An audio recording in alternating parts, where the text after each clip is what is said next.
অবিলম্বে পেশাগত নিবন্ধনের দাবিতে আন্দোলনে নেমেছে 4 বছর মেয়াদী ডেন্টাল ডিপ্লোমাধারীরা।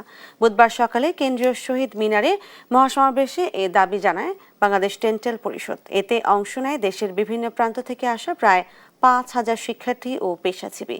পরে প্রধানমন্ত্রীর কার্যালয় অভিমুখে পদযাত্রা শুরু করলে টিএসসি এলাকায় তাদের বাধা দেয় পুলিশ। আন্দোলনকারীরা বলেন, সরকার 4 বছর মেয়াদী ডেন্টাল ডিপ্লোমা কোর্স চালু করে পাঠ্যক্রম প্রণয়ন করেছে এবং স্বাস্থ্য অধিদপ্তর কর্মপরিধি নির্ধারণ করে দিয়েছে, কিন্তু Bangladesh medical and dental council BMDC থেকে তাদের পেশাগত নিবন্ধন দেওয়া হচ্ছে না। বিএমডিসি থেকে নিবন্ধন দেওয়া হয়েছে, সেই বিএমডিসি আমাদেরকে 4 বছর পড়াশোনার পর আমাদেরকে নিবন্ধন দিয়ে খামখেয়ালিপনা করে যাচ্ছে।